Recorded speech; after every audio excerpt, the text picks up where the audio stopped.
פיינברג, מומחה לענייני עבודה, היי. אהלן נחום. שלום, שלום לכם, שלום לשניכם. אני רוצה להתחיל בהערה לסוף הרעיון עם הפרופסור המלומד. בבקשה. כולם מכירים את בית חולים איכילוב. בבית חולים איכילוב בקצה יש גשר, והגשר מוביל לבניין אחר. וחלק מהרופאים הבכירים המלומדים, שהם בשעה 2 או 2:30 יוצאים מבית החולים, אפילו לא מורידים את החלוק, לא מזיזים את האוטו מהחנייה, והולכים לרפואה הפרטית בבניין השכן. אבל כן, נו, בסדר, אז הוא אמר, לא נורא. בקיצור, החיים על הגשר. לא יספרו סיפור. עכשיו לענייננו, אני מקשיב לשאלות שלכם. כן, נחום, סליחה, עורך דין פיינברג. נחום עובד מצוין. אני יודע, מי כמוני יודע. אם אתה, רק באמת פרובונו ככה עכשיו on the house, היית צריך לתת עצה.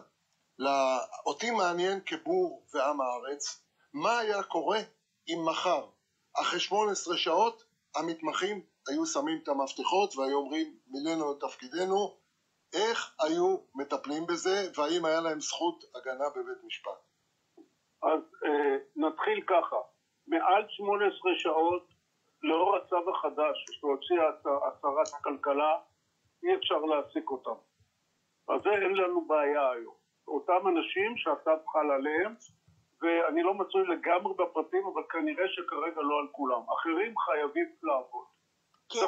אני רוצה לחדד את מה שארי אמר. נדמה לי שזה היה ב-2011, כשהם עשו את אותו מהלך של התפטרות, בית הדין זרק אותם מכל המדרגות. אז זה ההבדל הוא הצו? ומה שקרה שם, קבעו שהארגון שלהם הוא בכלל לא ארגון עובדים. הם חלק בלתי נפרד, הם כנף בהסתדרות הרפואית לטוב ולרע. אוקיי. ולמעשה הם בודדים כרגע, והם פשוט חסרי הגנה, ואני חושב שיש פה גם אלמנט של חוסר אחריות. אז אני לא יועץ... והמכתבים הפיטורים, ואני רוצה לעשות עוד תיקון אחד, ואני מקווה שאני לא טועה. הרלוונטיים, המתמחים הבכירים, אלה שממש עושים התמחות, זה בערך 200, לא 2,000 ולא 1,000 ולא 5,000. מתוך 8,000 מתמחים, יש אולי 2,000 חתומים, אבל יש סטודנטים וסטאז'רים ראשונים. זאת אומרת, הפגיעה היום, הדרך שלהם להילחם, הם הכרו לטעמי את הרכבת וחבל שכך, כי זה אנשים, אני אגיד הואיל ואני הולך להסביר דברים אחרים, אני מסכים שההעסקה שלהם היא העסקה פוגענית, נקודה.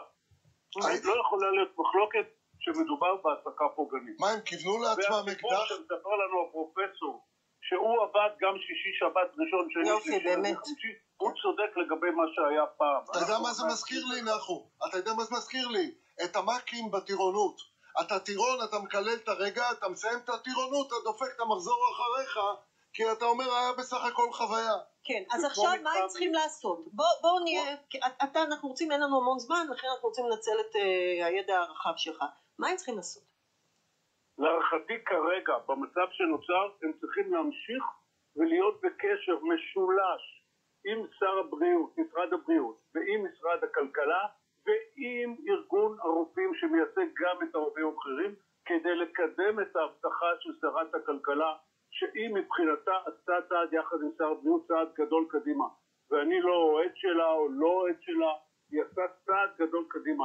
הצו האחרון היה ב-2012, והיא זזה מ-26 שעות במשמרת ל-18.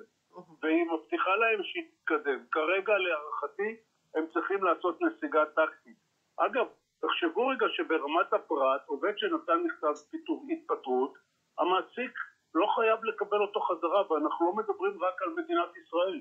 יש שם גם לפחות 7 בתי חולים ציבוריים, שכל אחד מנהל את עסקיו.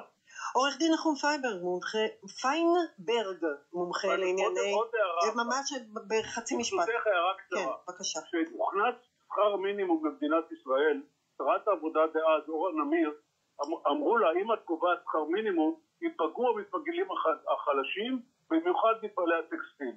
אמרה אורה נמיר, אפילו אם אתם צודקים, הנורמה הראויה במדינת ישראל היא לרווחת העובדים, וגוברת על כל טענה אחרת, לרבות אפשרות של פגיעה במקומות עבודה בודדים. זה אני אומר לגבי הטענה שיצטרכו להאריך את תקופת ההתמחות שלהם. עורך דין נחום פיינברג, מומחה לענייני עבודה, המון תודה. תודה רבה.